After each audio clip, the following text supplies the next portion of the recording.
Good evening everyone, कैसे हैं आप लोग।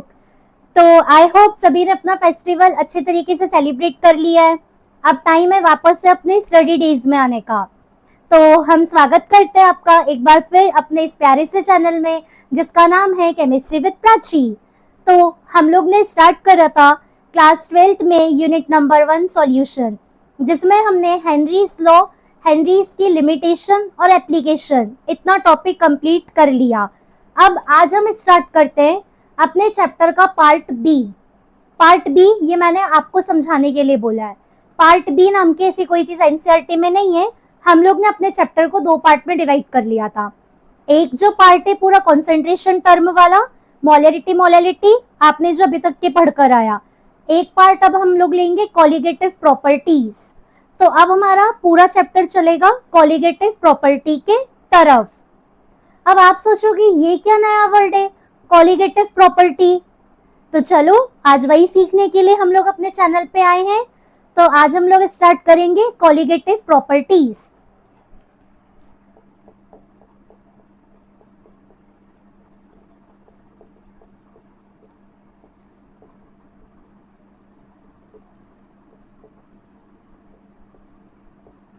बहुत इंपॉर्टेंट पॉइंट, आप बिल्कुल ध्यान दीजिएगा और एकदम ध्यान से सुनिएगा, क्योंकि एग्जाम पेपर में कई बार कॉलिगेटिव प्रॉपर्टी की डेफिनेशन मांगी जाती है, या हो सकता है केस स्टडी में आपको ये क्वेश्चन आ जाए 1 मार्क का।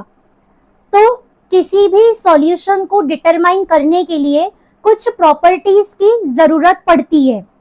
ऐसी प्रॉपर्टी जो सॉल्यूशन में प्रेजेंट सॉल्यूट के नंबर पर डिपेंड करती है, सॉल्यूट और सॉल्वेंट के नेचर पर डिपेंड नहीं करती, उन प्रॉपर्टीज को कहते हैं कॉलिगेटिव प्रॉपर्टी।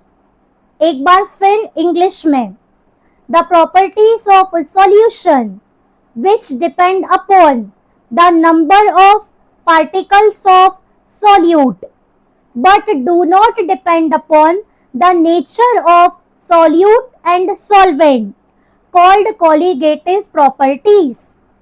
आई होप ये आपको क्लियर है।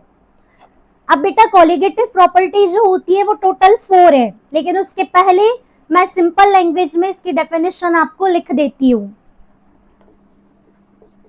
Depends upon number of solute particles, nature पे डिपेंड नहीं करेगी। These are total 4।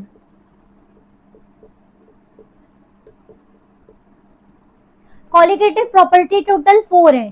कौन कौन सी 4 है अब लाइन से हम लोग देखना है। First colligative property RLVP। इस RLVP का name relative lowering of vapour pressure. It is relative lowering of vapour pressure. Number second, elevation of boiling point.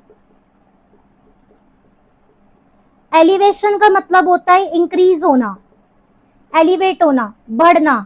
अभी कैसे होगा अपन टॉपिक में सीखेंगे। Number third, depression of freezing point. Depression का means होता है डिक्रीज होना।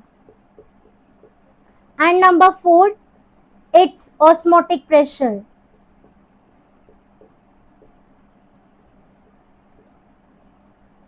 The very important colligative property is colligative property number 4th। Exam में आपको अक्सर ऑब्जेक्टिव होता है, चाहे स्टेट बोर्ड हो या सीबीएसई हो। जो भी बच्चा ये वीडियो देख रहा है कहीं से भी, वो इस लाइन को मार्क करके रखना। एग्जाम पेपर में एक ऑब्जेक्टिव होता है, which colligative property is used to determine the molecular masses of bulky compound और हैवी कंपाउंड। किस कॉलिगेटिव प्रॉपर्टी का इस्तेमाल किया जाता है किसी भी भारी सब्सटेंस या कंपाउंड का मॉलिक्यूलर मास निकालने के लिए। ऑप्शंस में आपको चारों रहेंगे। Your answer will be osmotic pressure. ये चारों कॉलिगेटिव प्रॉपर्टी में सबसे बेस्ट कॉलिगेटिव प्रॉपर्टी है 4th नंबर की, ऑस्मोटिक प्रेशर। अब ये क्यों सबसे बेस्ट है, तो इसके तो मैं आपको पूरे रीजंस बताऊंगी, बट हम इसको एक सेपरेट वीडियो में डिस्कस करेंगे।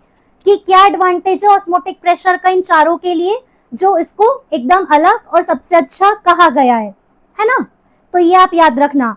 जैसे हाई मॉलिक्यूलर मास यदि मैं बोलूं तो किन कंपाउंड का हो सकता है, तो जैसे अपना प्रोटीन हो गया, डीएनए हो गया, और भी जो बल्कि कंपाउंड है उन सभी का मॉलिक्यूलर मास हम इस कोलिगेटिव प्रॉपर्टी से कैलकुलेट कर सकते हैं और ये हमें एक्यूरेट रिजल्ट प्रोवाइड करती है।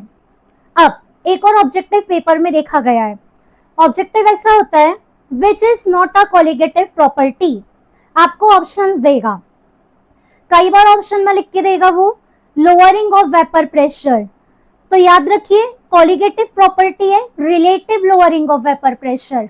यदि उसने लोअरिंग ऑफ वेपर प्रेशर दिया तो lowering of vapour pressure colligative property नहीं है। तब यदि उसने क्वेश्चन कहा है कि which of the following is not a colligative property और ऑप्शन में लिखा है लोअरिंग ऑफ वेपर प्रेशर, तो आपका आंसर हमेशा करेक्ट होगा लोअरिंग ऑफ वेपर प्रेशर, क्योंकि हमारी कोलिगेटिव प्रॉपर्टी का पूरा नाम है relative lowering of vapour pressure, ना कि लोअरिंग ऑफ वेपर प्रेशर, है ना।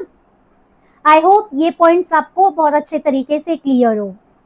सो माय डियर चिल्ड्रन, आपको यदि वीडियो समझ में आया, आपको हमारे पॉइंट्स क्लियर है, तो प्लीज हमारे चैनल को लाइक करिए, इसे अपने फ्रेंड सर्कल के साथ शेयर करिए, and yes don't forget to subscribe us. मिलते हैं अपने नेक्स्ट वीडियो में अपनी फर्स्ट कोलिगेटिव प्रॉपर्टी के साथ, जिसमें हम थ्योरी देखेंगे और हम डेरिवेशन करेंगे राउल्ट लॉ का, जो कि बहुत इंटरेस्टिंग होगा।